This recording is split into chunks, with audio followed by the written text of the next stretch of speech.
Përshëndetje dhe mirë se vini në Active by Flex, podcastin dedikuar mirëqenies dhe mekanizmave të ndryshme për të rritur jetëgjatësinë dhe për të rritur performancën fizike. Nuk do të zgjatem shumë, do të shkoj direkt tek kolegu Altin Habazaj, për gjithë ju që na komentoni shpesh në rrjetet sociale se çfarë profesioni ka Altini. Altini është mjek, me një, edhe pse kemi sqaruar në fakt me një eksperiencë gjatë si në mjekësi, specifikisht në profesionin e pneumologjisë, por jo i fokusuar vetëm në këtë profesion, por i zgjeruar në mekanizma të ndryshëm për të përmirësuar jetën dhe me një përqasje mjaft holistike ose të përgjithshme për sa i përket mekanizmave dhe mënyrave për të parandaluar kryesisht, sepse pastaj kur shkojmë në gradën e fundit, sigurisht që duhet të drejtohemi shpesh farmaceutikës, medikamenteve të ndryshme e të tjera me radhë. Sigurisht nuk duhet të harruar aktori i tretë, Flex, një brand i cili tashmë është i mirë njohur, ndodhet si në Tiranë, komunë e Parisit, tek IKA 2, tashmë së shpejti edhe me një ambient të ri i cili do të përfshijë edhe shërbime të tjera përveç stërvitjes, po themi me pesha. Ambienti i ri i Flexit do të ketë jo nëse je interesuar pilates, që është për ty, dhe sigurisht pastaj spinning, klasa spinning dhe crossfit, sigurisht ambiente të cilat ofrojnë mundësinë për të bërë sauna dhe çdo lloj mundësie tjetër për të stërvitur trupin, por sigurisht për të rifreskuar edhe mendjen, dhe sigurisht mos harroni dhe Flex Kitchen ose Flex Catering, që është një mundësi shumë e mirë për të gjithë ju që doni të ushqeni shëndetshëm, por dhe të respektoni mikro-makro nutrientët për të ndërtuar edhe një trup shumë të mirë për sa i përket gjithmonë hipertrofisë dhe objektivave të fitnessit. Thënë gjitha kjo, ne deri më tani kemi 3 puntata të cilat i kemi postuar në YouTube dhe sigurisht në rrjetet tona sociale që i gjeni lehtësisht Active by Flex ose në YouTube. Na ndiqni për të marrë informacionin e plot dhe të detajuar. Deri tani kemi trajtuar në puntatën e parë se çfarë është mirëqenia. Kemi sqaruar gjithashtu piramidën ushqimore dhe praktikisht kemi bërë një prezantim, le të themi, sipërfaqësor për sa i përket nutricionit, dhe sigurisht kemi trajtuar në sipërfaqe edhe palestrën thjesht për të njohur me disa parime, për të njohur me disa koncepte të cilat mase mund të jenë paksa të panjohura për një publik të gjerë, që nga këtej e tutje do të fillojmë të trajtojmë temat më specifikisht ndërmjet sigurisht edhe informacionit të pashtershëm, duhet thënë, të Altinit. Altin, përshëndetje. Përshëndetje Rudi, përshëndetje të gjithëve. Ajo që doja të shtoja si parantezë është që ne i drejtohemi një publiku i cili kërkon të përdori këto informacione që ne japim për mirëqenien, jetëgjatësinë dhe aty ku shkenca ka pikë takimin me fitnessin dhe nutricionin. Sigurisht gjitha unë jam komplet në rolin e moderimit të kësaj gjë, me thënë të vërtetën, edhe pse jam njeri që jam i apasionuar edhe kam vite që ushtrohem në mënyra të ndryshme dhe mundohem të kujdesem, prap ngelem një amator, ndërsa Altini vërtet shkon gjithmonë me referenca dhe le të themi konkluzione të cilat janë bazuara në studime të mirëfillta dhe pasi dhe filtrohen pak, sepse studimet janë të shumta, kemi përmendë këtu që janë një burim i pafund, le të themi, studimesh të cilat kërkon një ekspertizë që ti të varur nga influencat. Nga influencat ekonomike. Duhet, po sigurisht, kështu që duhet dish dallosh diferencat midis studimeve. Kush janë të influencuara dhe kush jo. Sigurisht ne do diskutojmë për këtë gjë. Biles do të sjell edhe një argument që solli para pak ditësh kur u takua me Altinin për sa i përket në një lloj forme kthyrjes së të ngrënit në një religjion apo në një bindje politike. Do të kemi mundësi ta diskutojmë më vonë. Sot diskutojmë mbi stërvitjen, një temë mjaft interesante. Sigurisht nuk është qëllimi për të krahasuar old school me new school, por është qëllimi për të krahasuar disa parime, disa metoda që kanë ndjekur në old school dhe ta krahasojmë atë me new school dhe të shohim se cilat janë të mirat e secilës për të dalë në një konkluzion. New school vs old school, cilat do të ishin diferencat? Unë do mendoja që më parë ne trajtojmë kush janë parametrat e një stërvitje. Absolutisht. Kush janë parametrat e një stërvitje, kemi thënë edhe në puntatat e mëparshme, intensiteti, volumi, dhe frekuenca. Si matet aktiviteti fizik. Atje do shkoja në fakt tek këto 3 parametra dhe pastaj të shohim se si i trajtonin këto çështje në të kaluarën dhe si Okej, trajtojnë. mrekulli. Atëherë e bëjmë kështu. Përcaktojmë një herë se çfarë janë 3 parametrat më të rëndësishme kur vjen puna tek Unë do stërvitja. ta nisja nga intensiteti. Okej, çfarë është intensiteti? Intensiteti mat atë ose tregon më saktë se sa herë në javë ne e kapim një muskull. Sa herë stërvitemi brenda një jave për një grup muskular. Nuk ka rëndësi mënyra se si e stërvisim tek Mënyra varet nga volumi dhe intensiteti, po flasim për frekuencën. Kjo është kjo është Për frekuencë. shembull, nëse ne stërvitemi 6 herë në javë dhe 3 herë në javë, si do ta përkufizoj? Do ta përkufizoj frekuente? Nëse stërvitem 6 herë në javë, sipas asaj që un kam ditur, do ta quaj frekuente 6 herë në javë. 3 herë në javë nuk do ta quaj frekuente. Atëherë 3 herë në javë mund të jetë frekuencë e lartë. Mund të jetë frekuencë e lartë sepse ne mund të bëjmë një full body workout dhe të njëjtin muskull e kapim 3 herë. Ndërkohë që 6 herë në javë një muskull mund ta kapim 1 herë. Pra frekuenca tregon se sa herë ne kapim një muskull për gjatë një jave. Okej, kjo është frekuenca. Sa herë ne stërvitemi për një grup muskular për gjatë një jave. Pra dhe 3 herë në javë mund të jetë një frekuencë e lartë. 4 herë në javë mund të jetë një frekuencë intermediare por dhe e lartë. Kurse 6 herë në javë mund të jetë një frekuencë dhe e lartë, por mund të jetë edhe një frekuencë e ulët. Kështu që frekuenca nuk varet se sa herë ne stërvitemi gjatë javës, po sa herë kapim një grup muskular gjatë javës. Okej, qartë. Sa herë stërvisim një grup muskush gjatë javës.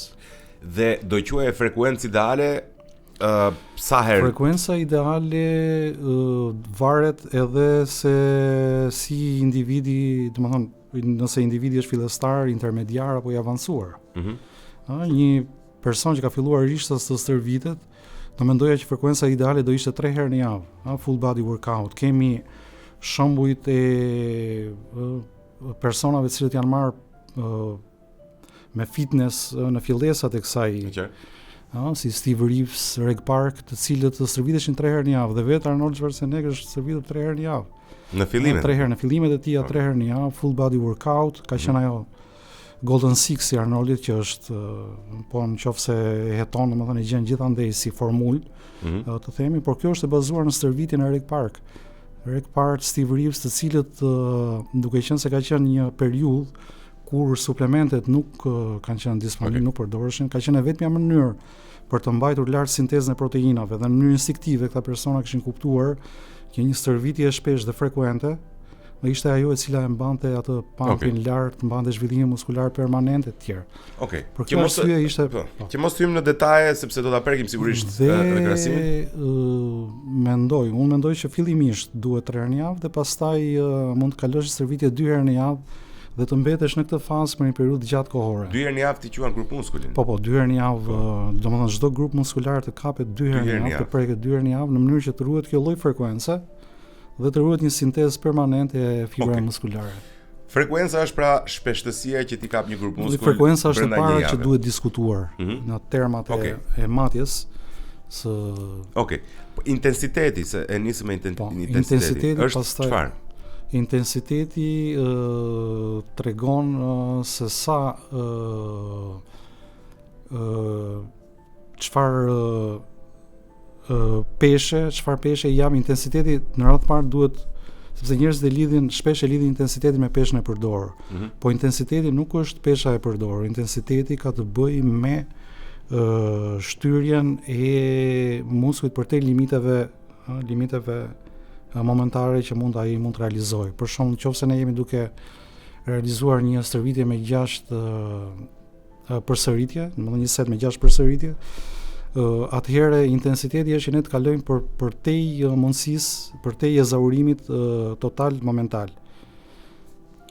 Okej, failure që i thënë, të shkosh në dështim. Po, flasim me dështim, failure. Përtej kësaj.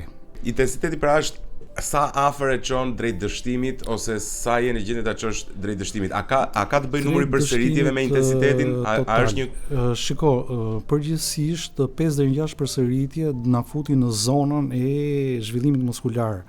Ndërkohë që më pak ne jemi në një zonë powerlifter, te forca. Okej.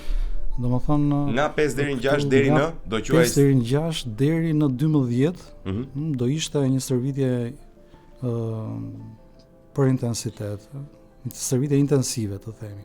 Ndërkohë që ne duhet dallojmë stërvitje intensive me high intensity training. Që janë dy gjëra, domethënë stërvitja intensive ti shkon në një intensitet maksimal duke zaruar muskulin deri në atë pikën afër, por ka dhe për te i kësaj duke përdorur teknika siç janë stërvitja përsëritjet e sforcuara dhe përsëritjet negative. Domethënë high intensity training konsiston në një tejkalim të këtij pragu të zaurimit momentar, duke përdorur përsëritje të sforcuara, 2-3 përsëritje të sforcuara dhe 2-3 përsëritje negative, që janë përsëritje të sforcuara janë me një partner i cili të ndihmon mbasi ti ke dhënë maksimumin në një peshë caktuar, të ndihmon për 2-3 përsëritje tjera, dhe pastaj 2 asistent të ndihmojnë për fazën pozitive dhe faza negative realizohet me forcën tënde. Pra, e zëm se është një shtang shtrirë, ta vendosin që ti ke duart lartë dhe ti thjesht bën negative, bën uljen. Vetëm ulje negative. Kjo mbas 2-3 përsëritjeve të sforcuara, ky konsiderohet si high intensity. High intensity. Pra, me intensitet lartë. Sa sete përfshin intensiteti lartë? Intensiteti lartë përfshin vetëm një set, një set për kjo lloj intensiteti flasim, që ti të bësh forcë. Ky lloj intensiteti vetëm një set sepse është e pamundur që të bësh 2 sete të tilla. Pse ka njerëz që mund mendimin po themi të tjerëve të tentojnë ta bëjnë prapë, ose është efektive. Është kontraproduktive. Dhe nëse ti e bën është kontraproduktive dhe kalon overtraining shumë shpejt. Është ti do ta bëje këtë stërvitje, thjesht do bëje 2 sete po themi nxemje dhe do bëje një set të tillë. Po, 2 set. Që do të ndihmonte dikush te 3 të sforcuara dhe do bëje edhe 3 negative dhe aty e mbyll.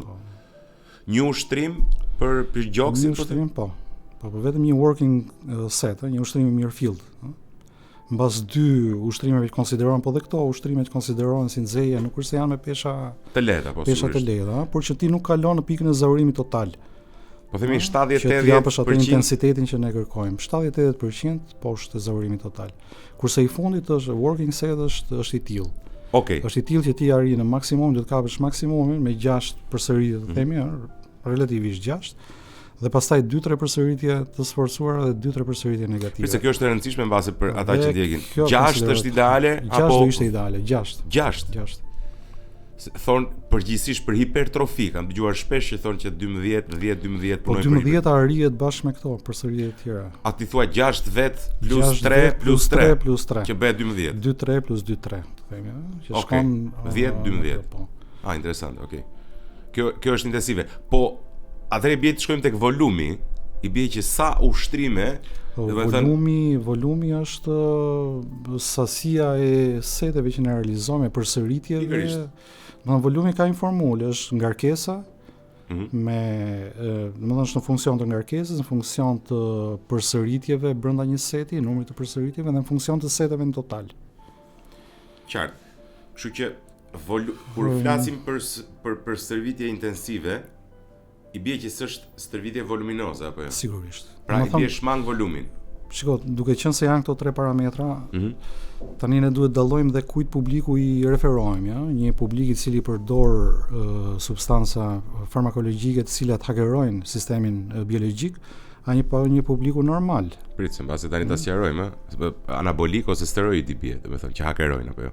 Anabolizantët, growth hormoni, insulina, edhe modifikues të miostatinës, unë dyshoj që përdoren dhe modifikues të miostatinës, siç janë antikorpet monoklonal.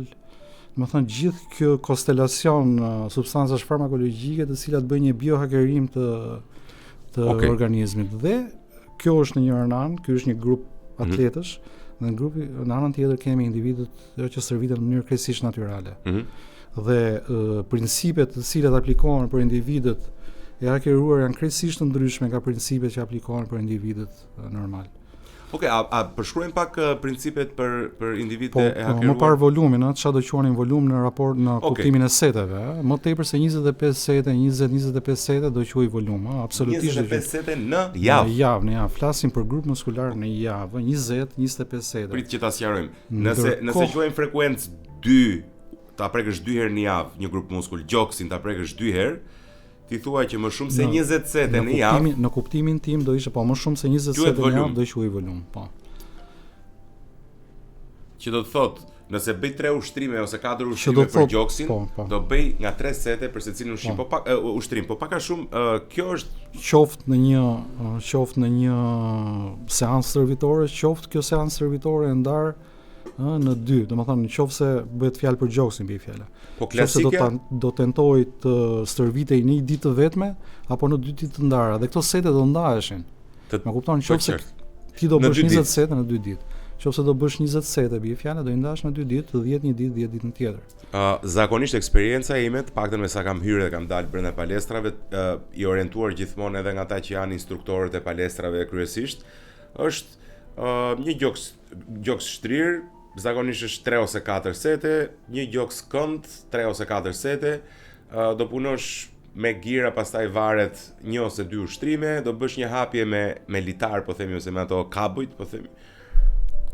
Ose mund të bësh edhe flasim gjithmonë për sistemin split me zakonisht çdo muskull kapet një herë në javë. Nuk e di sa mund të kesh prekur ti Një çfarë herë në do javë, çdo vërtetë muskull për një herë në palestra, po zakonisht bëjnë Se ky është sistemi modern, ëh. 4 herë në javë prekin gjoks Po, i dhe qartë, themi çdo edhe një muskull. muskull tjetër. Dhe zakonisht janë rreth 15-16 sete për gjoks dhe 2-3. Po, ndërkohë që kjo nuk është frekuencë, sipas asaj që ne tham, kjo nuk është frekuencë.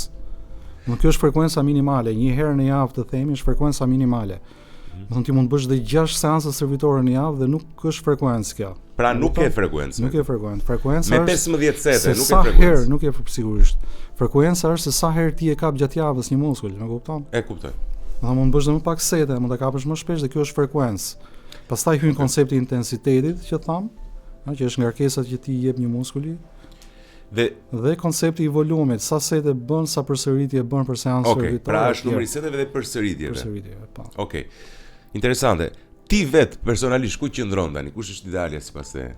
Tani nëse i referohemi një individi natyral, një individi non-enhanced. Yes, enhanced drugs. Okej. Nëse i referohemi individit tillë, të dhënat shkencore tregojnë që përputhja më e mirë është intensiteti domethënë frekuenca me intensitetin dhe jo volumi. Frekuenca me intensitetin dhe jo volumi.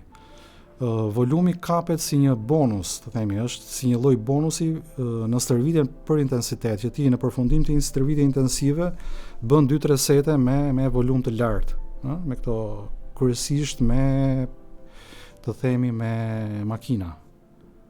Jo me pesha të lira.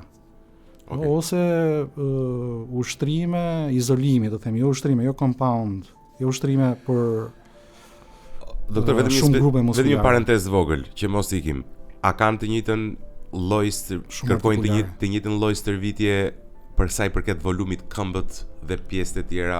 Pjesa e lartë me torso e kam dëgjuar shumë që thon këmbët kërkojnë stërvitje më voluminoze se sa. Unë do thosha jo volum, por përsëritje të larta, time under tension, koha në tension. Domethënë ky është një parametër shumë i rëndësishëm mates. Domethënë tre janë parametrat që matin zhvillimi muskular. Është tensioni mekanik, është pampi, edhe koha në tension. Tensioni mekanik është kur një muskull në një peshë të saktuar fillojnë zhvillohen të kurjet e fibrave muskulare, të miofibrileve. Okej. Ky është tensioni mekanik. Pampi është kur në efektin e peshave të lehta kryesisht dhe me përsëritje të mëdha, kemi rritjen e volumit sakroplazmatik.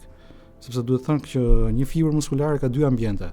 Është citoplazma apo sakroplazma, janë dhe miofibrilet. Miofibrilet janë disa filamente proteinike, të cilat gjatësore për gjatë fibrës muskulare që rrëshqasin kundrejt njëra tjetrës për të realizuar procesin e të kurjes. Okej. Dhe duhet thënë që stërvitja për hipertrofi apo stërvitja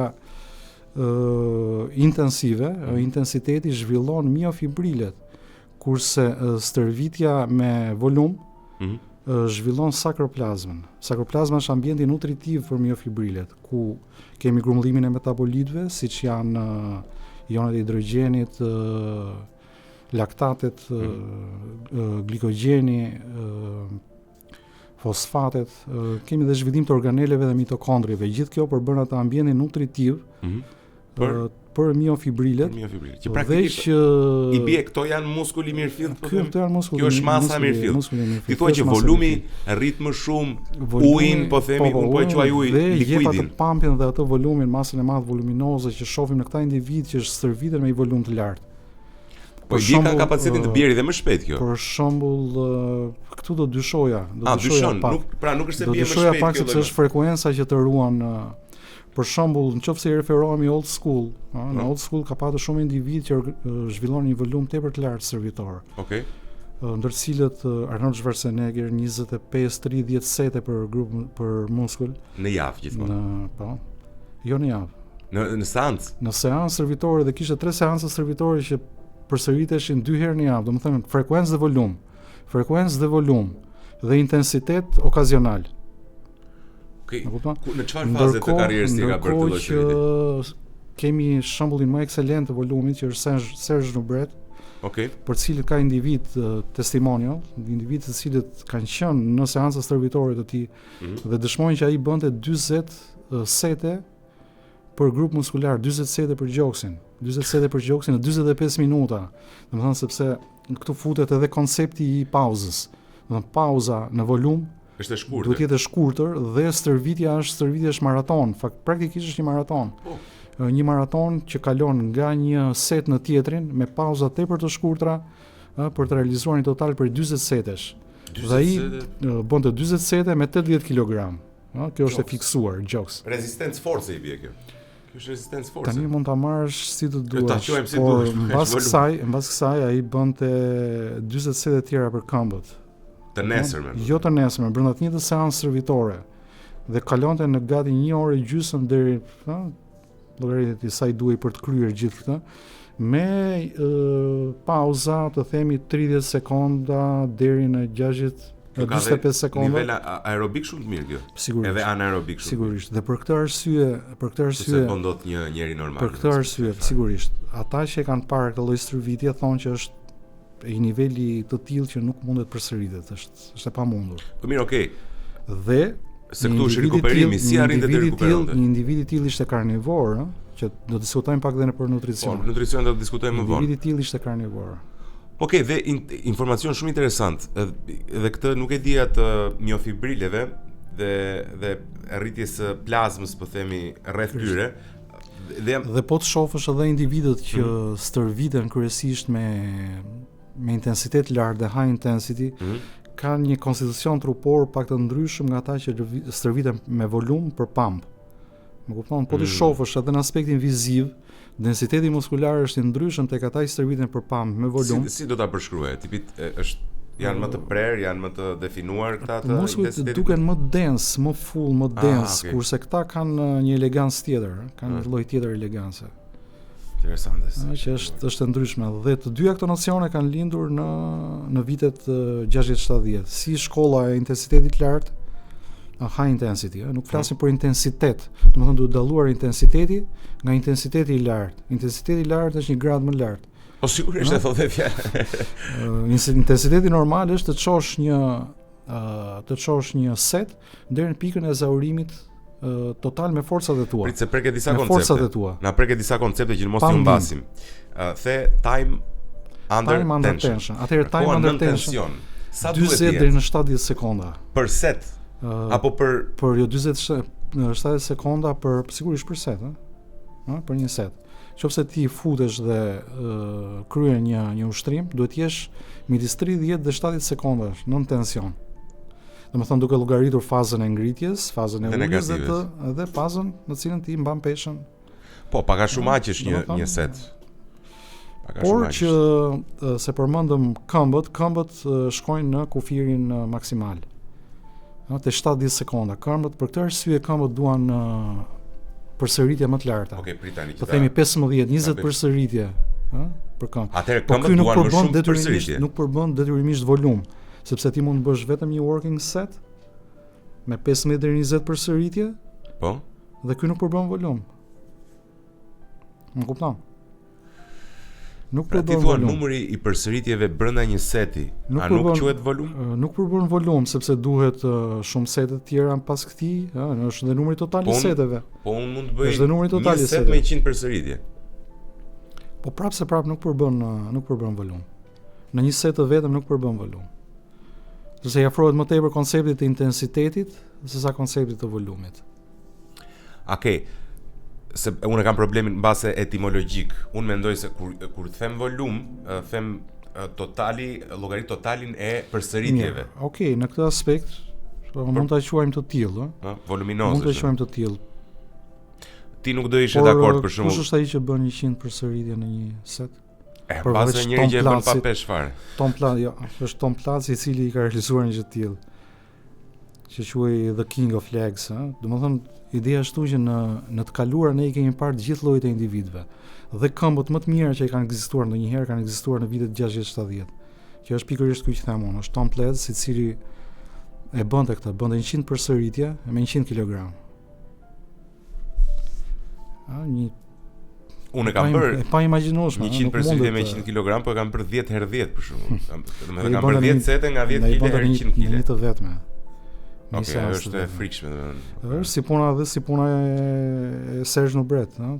Po praktikisht volumit një volumi të tillë që asnjëri nuk e ka përsëritur më një volum të tillë. Është e pa imagjinueshme dhe e pamundur. Po tregon që edhe ndërmjet volumit ti mund të arrish rezultate, po nuk është për të gjithë i bie. Jo, për individët natyral nuk është. Volumi nuk është. Për këtë arsye për individët natyral preferohet një kombinim i frekuencës me intensitetin. Okej. Dhe një volumi relativ. Se është relative kjo i thua, volum relativ tani. Shiko, volumi relativ varet. Di pse e them një gjë të tillë, sepse individët natyral në varësi të gjenetikës, në varësi të stresit të brendshëm hormonal që kanë, në varësi të veçorive, qoftë edhe miostatinës, nivelit të miostatinës, kanë kapacitete të ndryshme për të përballuar. Ti përdor terma si miostatina dhe nuk sqaron çfarë është miostatina. Okej, do ta sqaroj, por më parë ti shkojmë deri në fund saj. Domethënë individët natyral kanë parametra të ndryshëm. Domethënë në vija të përgjithshme funksionon frekuenca dhe intensiteti, po ka individ që mund të kenë një volum relativ dhe një volum relativ. Domethënë kur ne themi këto parametra, këto nuk duhet i marrim krejtësisht kështu siç janë, të pastra, por ka dhe sisteme hibride. Ka dhe një gjysmë volum, gjysmë intensitet. Më kupton? Dhe një frekuencë relative, ndoshta jo 3 herë, jo 2 herë, por 1 herë gjysmë. Më kupton? Domethënë nuk duhet ta marrim absolute këtë që po themi. Por kemi edhe parametra të miksuar, parametra alternativ, kurse individët hakeruar janë të gjithë një lloj.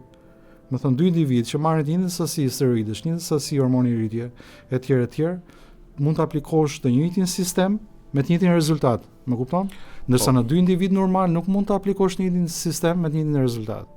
Po, sepse janë të ndryshëm. Bie faktori i individualizmit thuhet në momentin që janë të hakeruar. Okej.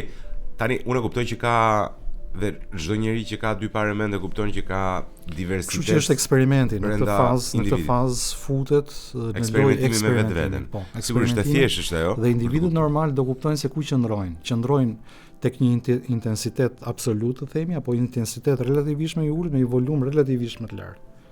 Tani e le shumë të hapur këtë. Por duke ruajtur frekuencën. Po pikërisht pra sepse është e tillë. Është shumë e hapur. Po, është e hapur. Duhet të ketë ca rregulla. Është e hapur, por rregulla parimi i përgjithshëm është që funksionon intensiteti, frekuenca me intensitetin. Atëherë që dalim në kombinimi i frekuencës me intensitetin. Këtu pastaj duhet eksperimentuar nëse duhet një volum pak më i lartë, volum pak më i ulët. Okej, dakor. Pra ti nëse do një individi për shembull që nuk është stërvitur, është fillestar. Është pak e vështirë të kuptohet, sepse të gjithë kur i referohen stërvitjes dhe nutricionit kanë parasysh disa modele. Që këto janë modelet hakeruara, përgjithësisht modelet e revistave janë gjithë modelet hakeruar, të cilat nuk mund të shërbejnë si model për t'u referuar. Okej, si do stërvisje ti në parim, në linja të përgjithshme, njërin që është fillestar. Sigurisht do kush ka individualitetin e tij dhe reagon më mirë në devianca të vogla. Ti do t'i thoje stërvitu? Një individ që është fillestar, duke qenë se fillimisht çdo individ që fillon rishtas stërvitjen ka dhe fazën e adoptimit nervor. Duhet absolutisht në fillim të bëhet një koneksion midis sistemit nervor qendror dhe muskujve. Okej. Domethënë ato neuronet motorik të fillojnë të funksionojnë sepse nuk kanë funksionuar në atë mënyrë të cilën ti kërkon. për të krijuar një koneksion me sistemin nervor dhe aparatit muskular. Dhe kjo kërkon kohën e duhur, domethënë duhen rreth 2 muaj që të bëhet një lidhje e tillë. Dhe gjatë kësaj faze kemi një zhvillim të forcës, pa zhvillim të masës muskulare. Dhe kjo është pikërisht ajo periudha e thyrjes, që shumë individ edhe mund të thyen. Se nuk shohin rezultate. Sepse nuk shohin rezultate, por rezultatet vijnë më mbrapa. Dhe pastaj forca rritet si rezultat e zhvillimit të masës muskulare. Okej. Dhe unë do konsideroja një frekuencë sa herë në javë? 3 herë në javë full body workout. Pikërisht atë që kanë bërë individët e parë që janë marrë me këtë punë. Që janë servitur në këtë mënyrë. 3 herë në javë thua ti full body? Full body workout. Nga sa ushtrime për secilin? Një ushtrim. Një ushtrim. Domethënë dy ato të nxehjes me 70%. Ushtrimet më kryesore, ushtrimet bazike, gjoks, më kryesore. Squat. Po, ushtrimet bazike dhe të garantoj që është një stërvitje shumë e fortë. Miqtë dashur të kanali jon në YouTube, do të keni mundësinë që të ndiqni metoda servitore të cilat do t'i postojmë në të ardhmen shumë të afërt. Gjej rastin them që vetë do jem një lloj kavje, po një lloj eksperimenti i metodologjisë së Altinit. Sigurisht ne do të shohim ndërmjet eksperiencës së Altinit se si do reagojë trupi im dhe pikërisht për deviancat që thot Altini, pak më shumë volum ose pak më pak volum ose pak më shumë intensitet. Këto janë le themi element që varen komplet nga kapaciteti im aerobik, muskular, hormonal e tjera me radhë. Por si parim do të shikojmë dhe do të aplikojmë këto metodologji dhe sigurisht edhe nutricioni që është një pjesë që do të diskutojmë edhe në vim. Miostatina ishte një gjë që na e përmende 3-4 herë ke përmendur miostatinën si një element shumë të rëndësishëm të përcaktimit të hipertrofisë masës muskulare dhe kapacitetit për të rritur masë. Çfarë është miostatina? Miostatina është një proteinë e prodhuar nga vetë qelizat muskulare, fibrat muskulare, e cila i vendos një kufi zhvillimit masës muskulare. Më thënë, organizmi është një mekanizëm inteligjent i cili nuk lejon që të rritet masa muskulare në mënyrë të pakufishme. Më thënë, njeriu si specie nuk është bërë për të ngritur pesha. Ky është një hakerim që ne i bëjmë sistemit. Pse si jemi ne për të ngritur pesha? Për ta deri në një pikë të saktuar. Nuk të duhet gjithë kjo masë dhe pikërisht për faktin që masa muskulare është një shpenzues i madh i energjisë. Dhe për të konservuar energji, në çfarë sensi? Është metabolik, është një ind metabolik. Muskuli është një ind metabolik dhe shpenzon shumë energji, kërkon energji, kërkon pushim pikërisht. Oksigjenim? Kërkon energji dhe si tillë organizmi përpiqet ta kufizojë masën muskulare. Dhe këto kufizime e realizon pikërisht përmes miostatinës. Sa më e lartë jetë miostatina, aq më sa ne duhet që të po qeti e lartë nuk të lë ta zhvillosh. Po qeti e ulët lejon më shumë. Dhe hakerohet miostatina? Miostatina hakerohet përmes stërvitjes, duke ndryshuar atë setupin. Ne kemi folur edhe përpara se çfarë është setupi. Ka disa parametra të tjerë, nuk është vetëm miostatina. Por është vërejtur që përdorimi i kreatinës, kreatin monohidrat, është shumë efektiv në thyrjen e kufive të miostatinës. Vitamina D3 gjithashtu janë dhe një kategori preparatesh farmakologjike, themi, siç janë antikorpet monoklonal që përdoren për të modifikuar sistemin imunitar. Të qëndrojmë te kreatina D3 dhe tek stërvitja. Dhe pikërisht kjo, domethënë ka individët normal, të themi ka nivele të ndryshme miostatine dhe pikërisht to nivele miostatine përkufizojnë se sa masë muskulare do zhvillosh. Më kupton? Dhe hakerimi i kësaj përbën disa. A është ky elementi më i rëndësishëm i përcaktimit? Jo, nuk është elementi, është një nga elementet. Është një nga elementet. Një nga elementet. Ka disa njerëz që nuk e di, marrin shumë shpejt për shembull. E ke dëgjuar është një gjuhë popullore për shembull, thotë merr shpejt. Edhe janë dhe të moshave ndryshme, se sigurisht kur je i ri për shembull, është më e lehtë mbasi të marrësh. Dhe në lidhje me frekuencën që mos ta lëm pa prekur këtë, mund të tranzitojmë nga një fazë stërvitore për 3 seancash në javë. Kjo do ishte, kjo lloj frekuencë do ishte për individët që kanë filluar rishtas, siç e tham, dhe për një periudhë këtë mund ta bëj kushdo në çfarëdo lloj faze. Por unë do mendoja që do ishte më optimale që tranzitoje në një frekuencë 2 herë në javë, me një stërvitje prej 4 ditësh ose 5 ditësh.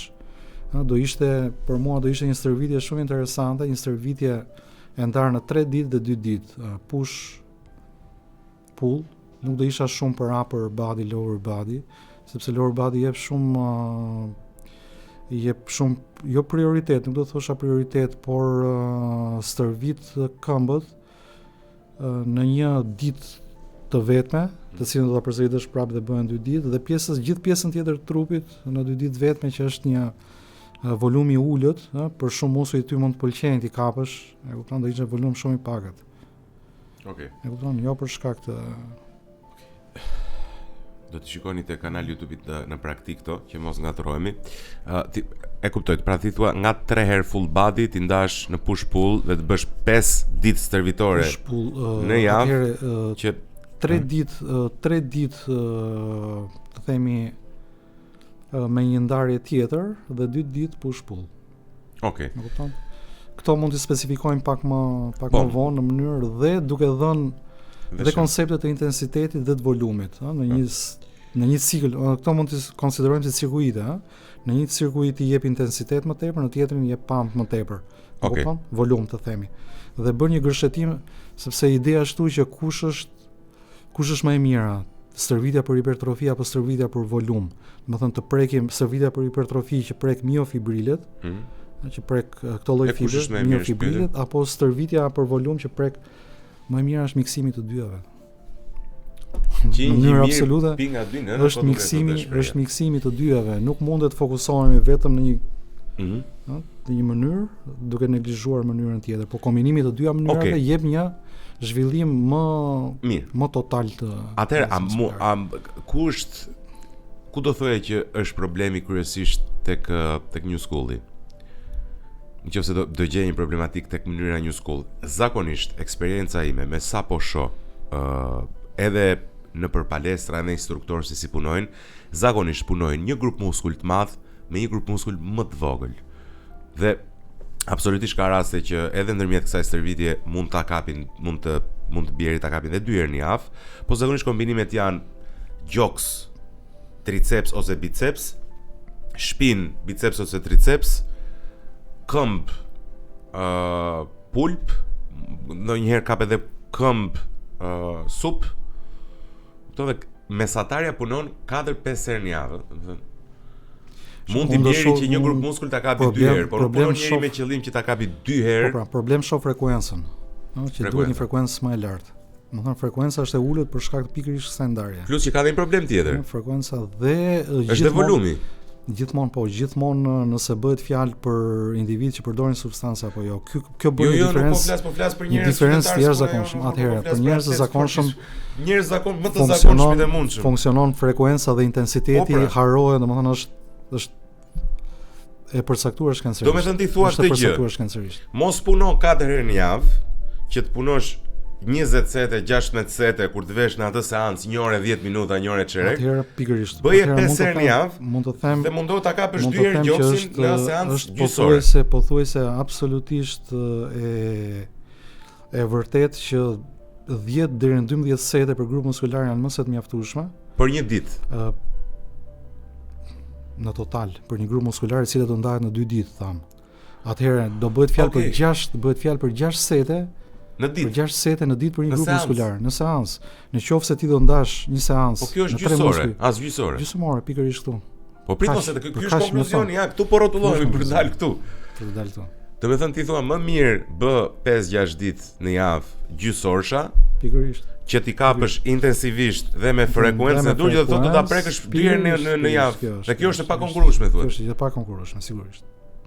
Okej, pra, këtu jemi. Për një individ normal. Po e di si funksionon zakonisht. Puno 4 herë në javë, puno rreth, po them mesatarisht 12 deri në 15 sete për seancë dhe vështirë se do ta ripunosh. Ndarja e kësaj, ndarja e këtyre 12 seteve në 2 seanca nga 6 sete është më efektive, sepse rrit sintezën muskulare në mënyrë më efektive sesa bërja e këtyre 12 seteve në një seancë të vetme. Po unë lodhem shpesh. Kjo është logjika. Ka ndonjë mënyrë për të kuptuar a jem duke bërë overtraining altin, domethënë a jam duke bërë më shumë se ç'duhet, sepse e di si është muhabeti, filozofia e tashme e stërvitjes go hard boy, kupton të gjithë motivojnë, jepi më fort. Overtraining është e lidhur kryesisht me prodhimin më të madh kortizolit në qarkullim. Dhe ti e kupton fare qartë, e kupton nga mungesa e gjumit, nga fillimi i pagjumësisë. Nuk flen mirë. Po, fillon të mos flesh mirë, një katabolizëm relativ, fillon të ndihesh më nuk e i lodhur, po dhe katabolik, nuk ndihen më atë pumpin muskular, nuk të pëlqen vetja kur ti shkon në aspektin viziv, po. Por edhe ndoshta edhe një rënje në peshë, një rënje relative në peshë, nuk ke atë peshë që kishe, po një peshë pak më që është një tregues i katabolizmit gjithashtu. Dhe kortizoli, kur rritet kortizoli përgjithsisht rritet mbas të themi 60 minutësh të parë të stërvitjes. Dhe kjo është edhe ky është një tregues tjetër që tregon që ne nuk duhet të stërvitemi më tepër se sa ç'duhet, më tepër këtij një orshit. Përfshirë edhe nxehjen, përfshirë edhe aerobinë të tjera. Tushin, parkimin e makinës, domethënë për një orë me këtë stërvitje mbaron. Nëse ti bën dhe të gjithë kanë është dhe shumë komode kur e mendon për çështje kohë. Rritet kortizoli dhe paksohet testosteroni. Kortizoli dhe testosteroni shkojnë në drejtime të kundërta. Kortizoli është katabolik, testosteroni anabolik. Dhe ekziston edhe një raport testosteron-kortizol në aspektin biokimik të fjalës. Nëse bëjmë një matje të testosteronit dhe kortizolit, dhe bëjmë një raport të dyjave, nëse ky raport është mbi 30%, atëherë tregojnë që jemi në overtraining. Jemi në mbi stërvitje. Dhe duhet bëjmë një stopim të stërvitjes për disa ditë, në mënyrë që të rikuperojmë trupit pushohet e tjerë dhe për të përgatitur për një rifillim të ri. Konsiderohet nga shumë shkencëtar të fushës, anti-aging, që stërvitja është anti-aging numër 1, në mënyrë absolute. Nuk ka asnjë dieta tjera nuk konkurrojnë. Aktivitetin fizik, stërvitjen për rezistencë, nuk e konkuron asnjë lloj preparati farmakologjik, asnjë lloj hakerimi tjetër, çfarë do llojin aty. Stërvitjen për rezistencë. Stërvitja për rezistencë me pesha. Stërvitja me pesha është më e mira? Është më e mira absolut. Edhe se ecja, edhe se. Po, sigurisht. Për çdo moshë. Sepse ecja nuk zhvillon masë muskulare në atë lloj pike që ne kërkojmë. E vërtetë është. Më kupton. Për çdo moshë, gjithmonë. Për çdo moshë gjithmonë. Absolutisht. Edhe nëse është 75 vjeç. Po, nuk ka rëndësi mosha fare. Nuk është se grup mosha caktuara kërkojnë për themi lloj stërvitje. Absolutisht jo. Stërvitje sigurisht do ja përshtatësh moshën. Po them që 400 kg squat 75 vjeçari, po them do punoj për kapacitetin që ka, po prap një lloj squat, deadlift. Thjesht me edhe interesante. Dhe nuk duhet konfondohemi asnjëherë me faktin sepse shumë mund të thonë që jo, po kemi parë shumë vdekje në bodybuilding. Sigurisht ata Rispian ata dopohen shumë, pra kjo është arsye. Pikërisht. Kjo është. Ata marrin shumë gjëra, nuk është se kanë Dallas McGyver, që ka kaluar si komet, të themi, që ka qenë e ardhmja e këtij sporti, ka vdekur moshë fare të re, e shumë të tjerë, domethënë janë shtuar shumë vdekje në bodybuilding pikërisht për shkak të dopingut. Po kjo nuk do të thotë që stërvitja me pesha ndikon për keq në jetëgjatësi, në mirëqenie e tjera. Nuk ka lidhje fare. Komplet tjetër gjë. Dhe në çfarë niveli punojnë ata me peshë? Pikërisht. Ata punojnë Coleman ka 8 operacione në shtyp kurrizore, po kjo është si pasojë e faktit që çonte edhe 800 kg deadlift, domethënë.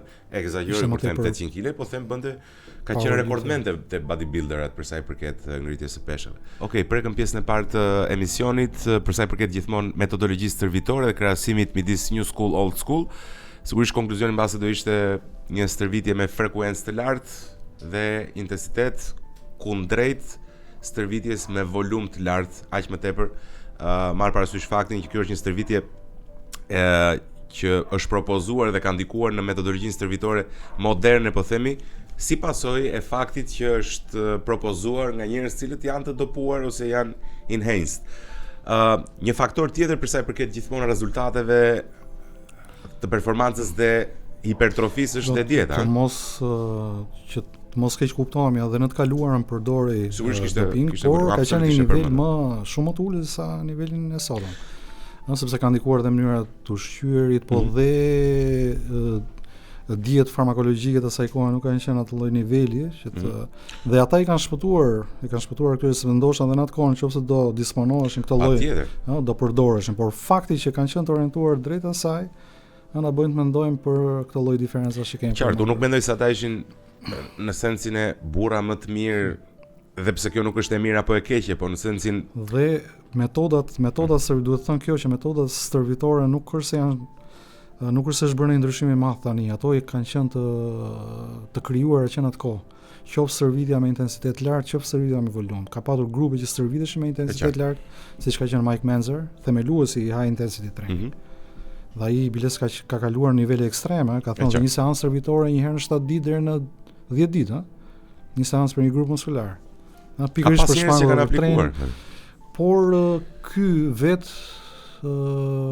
ka shumë dyshime nëse e ka bërë me të vërtet një sistem të tillë stërvitor në mënyrë kaq drastike, se pastaj Dorian Yates e përpunoi në mënyrë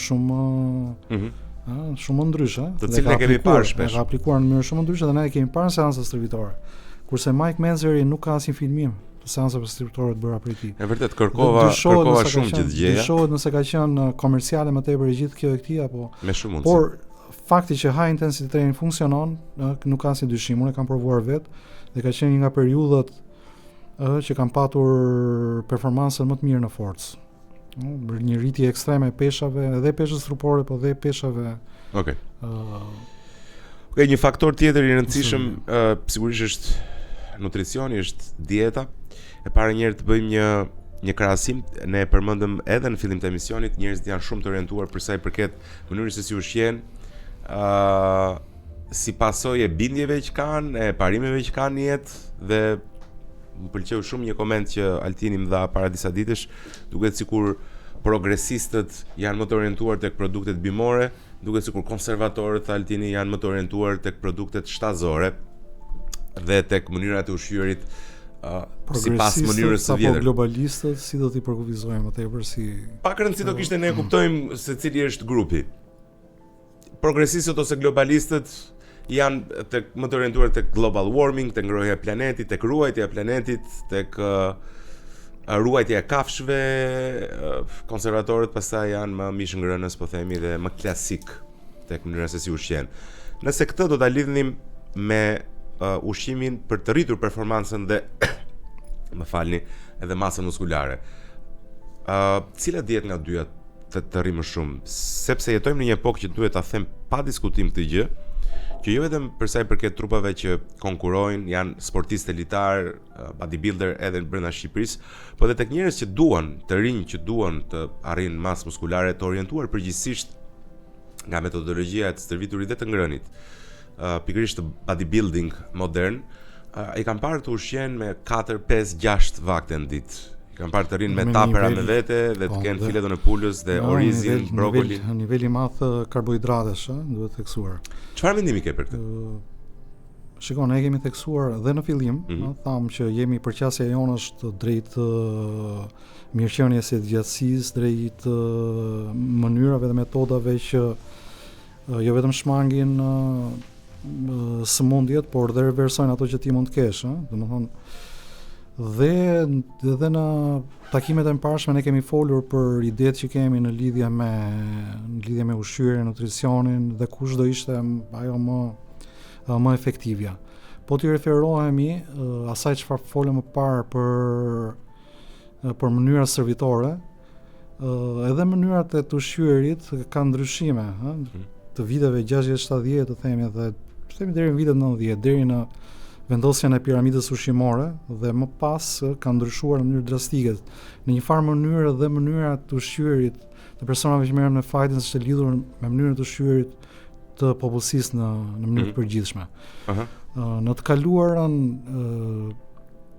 në kuptimin e personave që merren me fitness, nuk numëroshin ndonjëherë kaloritë. Domethënë as Arnold Schwarzenegger, as Frank Zane, as Serge Nubret, askush nuk ka numëruar kaloritë. Nuk kishin një përqasje instinktive ndaj mënyrës të ushqyerit.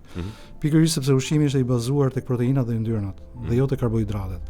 Madje ekziston një anekdotë që kur persona që merreshin me stërvitje dhe që ishin antar të Vince Club, Vince Gym, klubi i Vince Girondës, duhet thënë që Vince Gironda e kemi përmendur dhe në takimet e mëparshme, ka qenë si thua ideatori ose iniciatori, fillestari të gjithë këtij sistemi stërvitor dhe të mënyrës ushqyerjes, dhe që ushqyerja ka qenë kryesisht orientuar drejt proteinave dhe yndyrnave, dhe kur shikoni person që hante një tost e tregonin me gisht, ishte një person i anatemuar në këtë aspekt, domethënë shiç apo bën ky budallaj.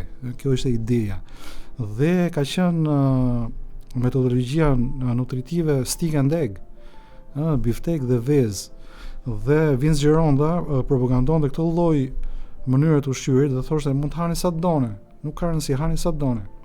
Biftek, vezë, edhe produkte, nën produkte të qumshit, edhe qumësht, sa done, nuk ka asnjë lloj problemi, po stick and egg sa done. Dhe kjo lidhet me faktin, kjo lidhet me faktin që ti nuk mund të hash sa të duar sepse nuk ha dot. Mund ta bësh provë, të hash biftek dhe vezë, nuk mund të hash më tepër se 3-4 vezë shoqëruar me 200-300 gram biftek. Është pothuajse e pamundur. Prandaj thoshte sa duash. Sa duash në 2-3 vakte ditore. Në 2-3. Okej, kjo është shumë e rëndësishme. Çfarë mendimi ke? Shpeshësia e vakteve nuk ka qenë e tillë siç është sot, frekuenca e vakteve. Ka qenë frekuencë. Është gjë e mirë apo gjë e keqe? Është gjë e mirë, absolutisht është një gjë e mirë. Okej, çfarë mendimi ke për faktin që sot shumë njerëz thonë që nëse do të ndërtosh masë muskulare, duhet të hash 5 vakte. Shko, kjo ka lindur nga disa studime të viteve të 10, të cilat bazoheshin në faktin që sinteza e proteinave arrin maksimumin brenda 2 deri në 3 orë. Dhe ata mendonin që mbas 2 deri në 3 orësh sinteza e proteinave bie në mënyrë drastike, gjë që nuk është e vërtetë, dhe që lidhet kryesisht me sasinë e proteinave që ti ha në vakt, që konsumon në vakt. Pra, ishte vënë re që mbas 2-3 orësh sinteza e proteinave arrinte pikun e vet. Ata hodhën idenë që mbas 2-3 orësh duhet marrim një vakt tjetër me proteina në mënyrë që të rrisin prapë sintezën e proteinave. Tani ku qëndrojnë të metat e kësaj metodologjie? Metat e kësaj metodologjie qëndrojnë në faktin që sistemi digestiv sistemi digestiv nuk është bërë për të punuar në mënyrë të pandalur. Domethënë ti vërtet mund të japësh një furnizim, mund të bësh një furnizim me aminoacide mbas 2-3 orësh, por sistemi digestiv nuk e ka atë efikasitet siç e kishte në vaktin e parë. Vaktin e dytë nuk e ka të njëjtin efikasitet. Efikasiteti i bie dhe përthithja e atyre aminoacideve të marra mbas 2-3 orësh nuk është e njëjtë. Ndërkohë që një vakt i distancuar 6 deri në 8 orë, që duhet thënë se sinteza e aminoacideve qëndron larg për 6 deri në 8 orë, ndoshta edhe më tepër. Një vakt i distancuar 6 deri në 8 orë larg vaktit të parë ka një përthithje shumë më të lartë aminoacideve se ç'do të kishte nëse do ishte i fragmentuar. Më kupton? Vetëm kaq. Dhe volumi i proteinave i marr në vakt ka rëndësi. Domethënë e rëndësishme është sasia totale e proteinave dhe jo se si ti e ndan në një kuptim të përgjithshëm. Deri vonë ka pas pretendime kurse ndarja më e rrallë e proteinave është më e mirë për shkak të një përthithje më të mirë. Domethënë ti vërtet arrihet një pik brenda 2-3 orësh arrihet një pik aminoacidesh, por kjo vazhdon të ekzistojë deri 6 orë dhe 8 orë dhe nuk bie në mënyrë drastike siç mendojmë parë. Domethënë 3 gram leucin, që është iniciuesi i sistemit motor, që e kemi përmendur më parë se çfarë është. Është rruga kryesore, po, më marrin target of frapamicin, që është rruga kryesore e anabolizmit, që jep iniciimin në anabolizmit dhe sintezës proteinike. Kjo nuk është se 3 gram leucin si arrin. 3 gram leucin me rreth 30 deri në 20 deri në 30 gram proteina shtazore. Dhe merren 3 gram leucin që i jep iniciimin e këtij sistemi anabolik, startin. Por kjo nuk do të thotë se po do të kemi liktu. Kjo nuk do të thotë se po hëngre jo 5, më pak jo, po më shumë. Po pra, 5 gram leucin po theni. Po, 5 gram leucin. Problem. Po, se hëngre edhe 8. Do me thonë 90 gram proteina në një vakt, 100 gram proteina në vakt, 120 gram proteina në një vakt, nuk do të ishte një shpërdorim i proteinave, sepse ato ekzistojnë në formën e idepoje që shirohen në mënyrë ngadalë për gjatë një intervali kohor 6 deri në 8 orë. Më kupton? Në këtë kuptim, ti e para një herë që siguron një influks permanent aminoacidesh, të cilat nuk humbasin, E dyta, ka një digestion shumë të mirë. Domethënë, për vaktin succesiv pas ardhës, organizmi mobilizohet në mënyrë shumë efektive. Domethënë, hepari, sistemi digestiv fillon dhe riorganizohet për vaktin pas ardhës. Dhe ti nuk e godet çdo 2-3 orë sistemi digestiv, sepse sistemi digestiv duhet të japësh kohë që të përpunojë enzimat e tjerë për vaktin succesiv. Kështu që të krijojë një procesim në mënyrë më efektive, më efektive. Në këtë kuptim. Dhe e dyta është insulina, është niveli i insulinës. Vakte permanente detyrimisht do mbajnë një glisemi më të lartë dhe një nivel insuline më të lartë. Është rrezikshme kjo për një djalë të ri, po themi? Kjo është e rrezikshme se kjo në mënyrë graduale çon drejt sëmundjeve kronike. Ne kemi thënë që rezistenca ndaj insulinës është një nga faktorët kryesorë në sëmundshmëri sot, në numër më të madh të sëmundjeve moderne. Rezistenca ndaj insulinës dhe një vakt i distancuar, një vakt pasardhës i distancuar nga vakti paraardhës do përbënte një faktor shumë të rëndësishëm për të shmangur rezistencën ndaj insulinës, për të mbajtur një glisemi relativisht të ulët dhe një insulinë relativisht të ulët. Por me këtë është e lidhur edhe hormoni i rritjes. Domethënë, insulina dhe hormoni i rritjes shkojnë në drejtime të kundërta. Sa më lart intensiteti i insulina, aq më i ulët është hormoni i rritjes. Dhe nëse sa më ulët insulina, aq më i lartë hormoni i rritjes. Dhe kjo lidhet me një faktor tjetër, lidhet me glukagonin, i cili prodhohet po nga pankreasi. Insulina ulët, glukagoni lart. Duke qenë se glisemia mbahet ulët, glukagoni lart ndikon në rritjen e prodhimit të hormonit të rritjes në gjendën pituitare, qoftë në mënyrë indirekte, qoftë në mënyrë direkte. Kjo disa pikërisht në fasting dihet që growth hormoni rritet në fasting. Dhe gjatë natës rritet, pikërisht sepse gjatë natës ne kemi një periudhë fasting. Për këtë arsye rritet hormoni i rritjes gjatë natës. Po sigurisht, prandaj quhet breakfast në gjuhën angleze, në fakt i parë quhet thyejn fasting. Po të marrim në konsiderat këto tre variabla, digestionin më të mirë, mbajtjen e insulinës në nivel stabil dhe rritjen e hormonit të rritjes, kuptohet që benefitet e vakteve të ralla, 2 ose 3 vakte në ditë janë shumë të mëdha. Por kalorazhi duhet jetë ai që duhet jetë, pra në përputhje me atë që ti kërkon dhe niveli i proteinave, domethënë sasia e proteinave. Për shembull, nëse ne kemi përcaktuar 200 gram proteina në ditë, është më mirë që ne ti marrim brenda 2 ose 3 vaktesh sesa brenda 6 vaktesh. Kjo është në Interesante është se bie teoria të cilën kam dëgjuar shpesh të thënë nga shumë njerëz që ha sa të duash protein. Dhe kjo është e provuar eksperimentalisht, domethënë kemi rastin e Serge Nubre përsëri që përbën një shembull ekstrem dhe në këtë aspekt, që ai në shumë ditë konsumonte nga 3 deri në 5 kg mish të kuq dhe asnjë gjë tjetër, në 2 vakte të ndara në 2 vakte. Kupton? Dhe bie poshtë edhe ajo teori 1.5 deri në 2.5 kg mish në vakt. Po, dhe bie poshtë edhe ajo hipoteza, po ta marrësh, po ai e konsumonte. Po ta marrësh sepse kishte, duke qenë se digestioni në aspektin digestiv ti je më i përgatitur. Nëse ti ha 2 vakte, domethënë të ndar, bie fjala 10 orë nga njëri tjetri. Po sigurisht je shumë më i përgatitur në aspektin digestiv për të punuar një vakt shumë të madh. Me proteina është ekstrem. Ai përbënte gjithsesi ai përbënte një rast ekstrem, por ai e përballonte. Me këtë unë dua të them, dua të fut edhe konceptin e individualizmit përsëri dhe këtu, në aspektin nutritiv, ashtu si në aspektin stërvitor, në aspektin e stërvitjes me pesha, dhe këtu futet koncepti i individualizmit. Kështu që ajo që është e mirë për njërin, jo detyrimisht është 100% e mirë dhe për tjetrin.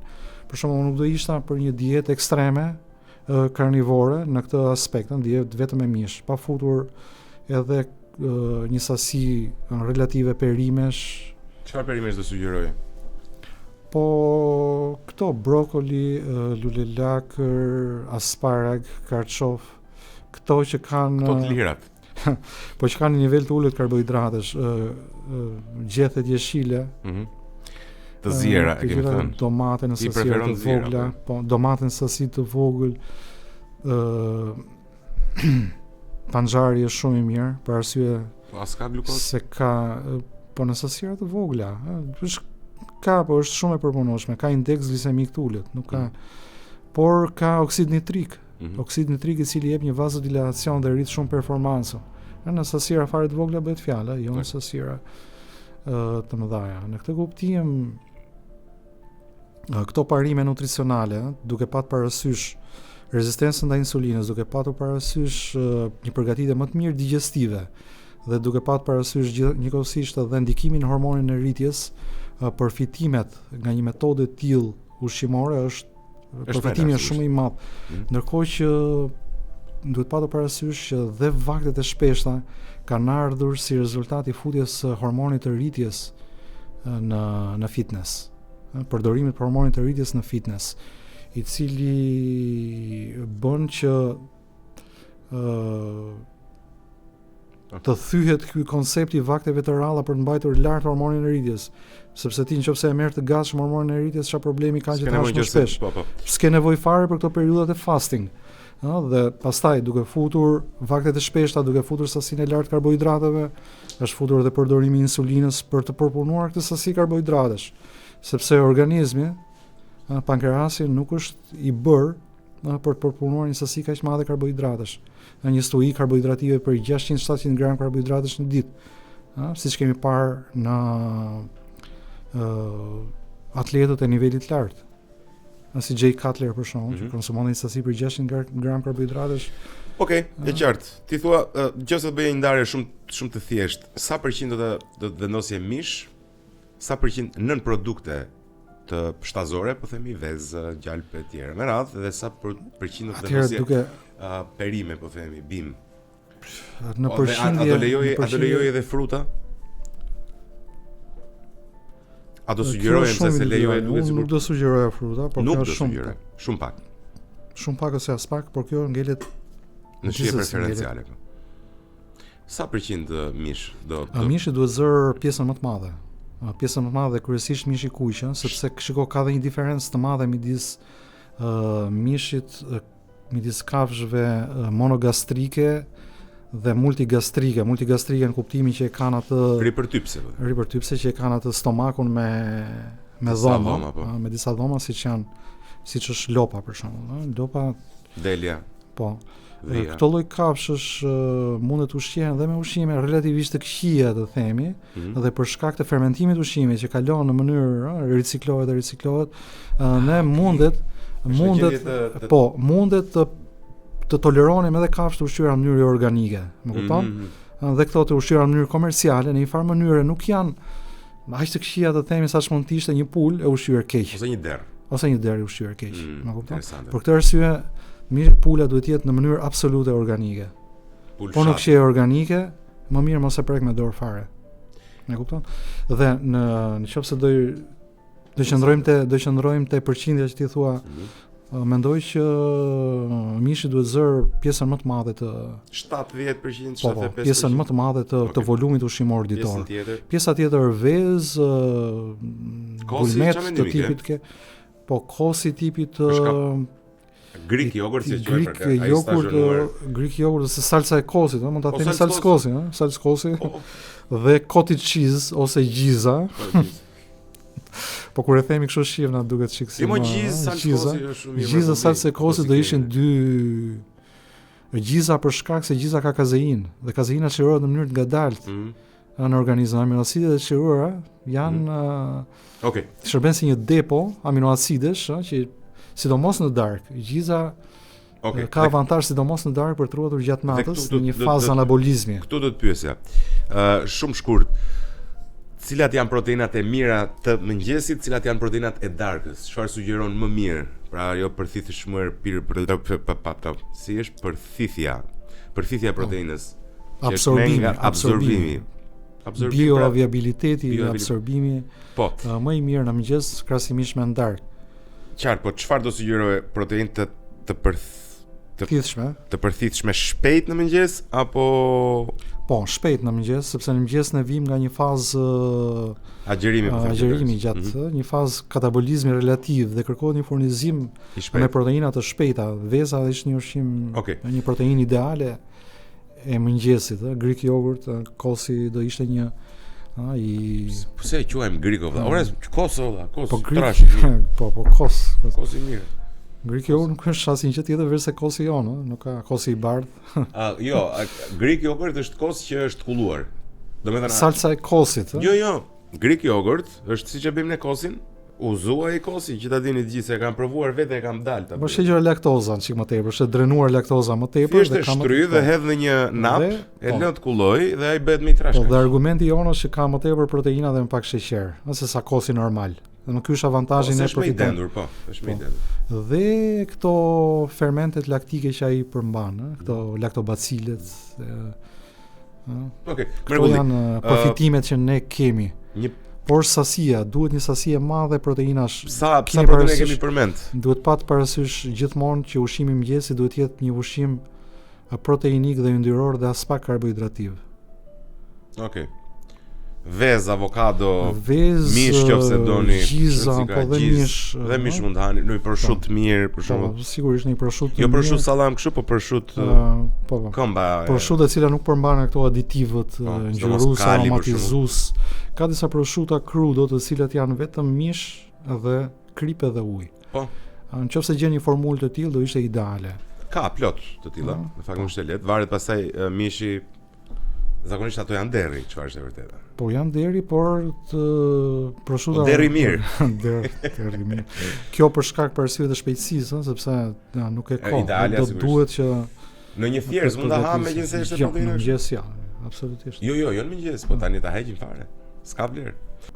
Gjithmonë kam menduar se duke qenë në dietë mishngrënëse së shumti, jeni në fazë ketogenike dhe nuk ke forcë pa karbohidrate, nuk ndërton dot. Është absolutisht e gabuar.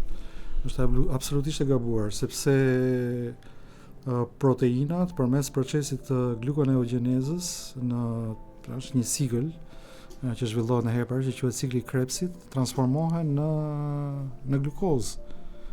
Transformohen në glukozë dhe është shumë eficiente që të konsumojmë një sasi të madhe proteinash, një pjesë e cilave do të transformohen nga organizmi në glukozë, sesa të marrim glukozë të gatshme nëpërmjet ushqimeve karbohidrative, që është një stuhi me karbohidrate që ne e marrim në mënyrë të panevojshme.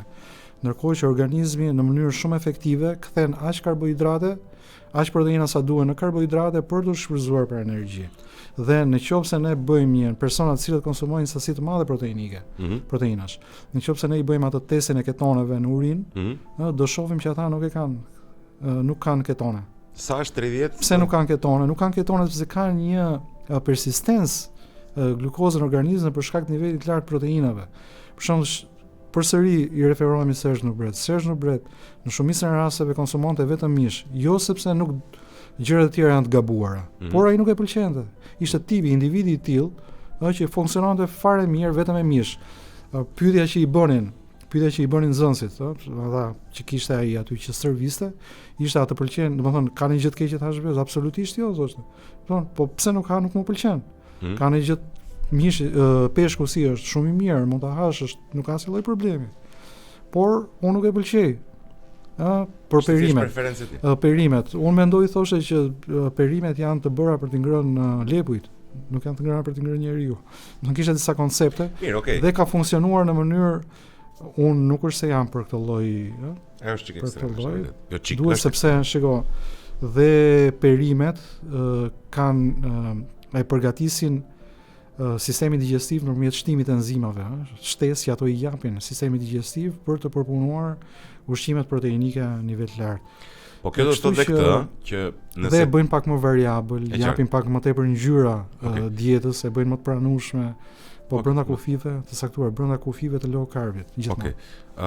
Gjithashtu kjo jep dhe një indicje tjetër, të paktën mua, që nëse ti përdor proteinat për glikogen, për t'i kthyer në glikogen, do thotë që nuk do hash sasinë e proteinave që do hajen nëse do ishte në një dietë që do kishte karbohidrate. Do hash më tepër, sepse karbohidratet kanë efektin sparring të sa do hash. Ne kemi përcaktuar shumë studime thonë që është rreth 1.6 deri në 2 gram për kilogram trupor. për njerëzit që stërviten, po themi. Kanë vendosur një minimum 0.8 gram për Shkon shumë më tepër, kjo shkon shumë më tepër. Shkon Sa do? 3.5 ndoshta edhe 4 për kilogram. Në qoftë se ha karbohidrate të ulta ti Po, duhet të hash që do të thotë që 3.5. një individ diku te 75, midis 75 dhe 80 gram mund të arrijë deri në 300 gram proteina. 70 kg, 75 Po, deri në 80 kilogram kg. mund të arrijë 300, po edhe më tepër. Kemi shembullin pra po t'i referohemi shembullit Serge Nobret që ishte një person me një peshë për 90 kg, me atë sasi mishi ai konsumonte shkonte te 600 gram proteina në ditë. 600 gram proteina në ditë, Minimumi 600 gram. llogarite 600 deri në 1000 gram proteina në ditë. proteina në Nuk ditë. nuk kishte ndonjë Jo, absolutisht. nuk ka risk proteina e lartë në trup. Te individët normal, individët shëndetshëm ja. S'ka. Te asnjë. individët që kanë probleme renale, probleme të veshkave, që kanë A mund të shkaktoj problem të veshkave? insuficiencë renale, jo. Jo. Krahas kësaj është dhe kreatina e rëndësishme. Kjo është suplementim e di, por Jo, është suplementim natyral. Është sa suplementim gram kreatina. protein do sugjerojë për një? Kreatina është suplementi më i studiuar. Ka një kohë shumë të gjatë i studiohet, suplementi më i studiuar nga të gjithë dhe nuk është vërejtur asnjë lloj problemi me Okej, kreatinë. ja u japin tani tashmë edhe Kreatin grave të monohidrat. moshave ose një Madje me avancimin në moshë rekomandohet më tepër përdorimi i kreatinës se sa me na rrëzosh studion. dhe informacionet e fundit janë që nëse deri dje thuaj që 5 gram kreatin është mbas asaj fazës së lodit është ngarkesës me kreatin, mbajtja e kreatinës në një nivel 5 gramësh për një kohë të gjatë është e mjaftueshme. Sot mendohet që është 10, madje edhe më tepër, mund të jetë edhe 20 gram kreatinë në ditë. Kjo plan për afat faktin në plan afat gjatë. Kjo për faktin se kreatina efektin më pozitiv përveç efektit në muskuj e ka në tru.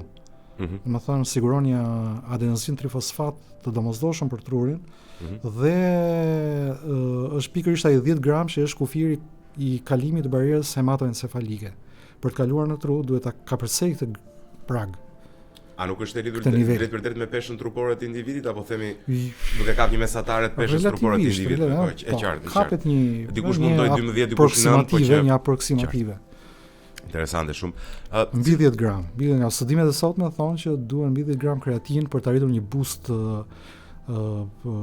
të performancës mendore, por dhe si një parandalues i Parkinsonit, Alzheimerit, diskutohet shumë si një parandalues i. Po, kanë dalë shumë studime në fakt për të. Unë kanë filluar ta Edhe kjo pikë tani. kjo Kreatin po pim ose kjo e bashkërenduar edhe me një mënyrë me karbohidrate të ulurta të ulura të ushqyerjes është absolutisht efektive. Ka diçka që duhet të përmendje tek nutricioni me se i prekëm gjërat më të rëndësishme. Besoj se mbase përfundimi ose përmbledhja do të ishte që nuk është ideja është që njerëzit kur e kemi thënë dhe më parë kur nuk kanë ngrënë në mënyrë frekuente. Domethënë në gjenetikën e njeriut është ngulitur mënyra infrekuente të ngrënit. Infrekuente të ngrënit që lejon që të ketë edhe një zhvillim hormonal optimal, të ketë një sistem digjestiv optimal, 2 deri në 3 herë në ditë. 2 deri në 3 herë në ditë, dhe 2 herë në ditë, madje edhe 1 meal a day, ajo OMAD, akronimi, i 1 meal a day, është një mënyrë shumë e përhapur sot e të ushqyerit, që në një vakt ushqimor ti të marrësh të gjithë kalorazhin, gjithë nivelin e proteinave të tjera. Unë e konsideroj pak drastike për një individ që ka një aktivitet fizik intensiv, por do të mendoja që një eksperimentim me 2 deri në 3 vakte ditore do të ishte me mjaftueshme. Këto ishin miq, ju duhet na bëni follow në të gjitha kanalet tona, në YouTube, sigurisht në Instagram, Facebook dhe në TikTok, pse jo. Për të marrë çdo informacion, sigurisht ne do të kemi edhe metodologji trajnimi dhe mbase pse jo doktori mund na ndihmojë që të bëjmë ndonjë recetë. Na premton doktor për shembull që mund të bëjmë ndonjë recetë që të ndihmojmë njerëzit. Këshilla praktike që të ndihmojnë që të gjitha këto që po flasim sot në parim dhe në teori të kthehen në realizime dhe në le të themi mundësi për t'i aplikuar në jetën tuaj. Duke ju falenderuar shumë që na ndoqët. Takohemi sërish puntat në radhës. Altin, shumë faleminderit. Faleminderit ju të gjitha.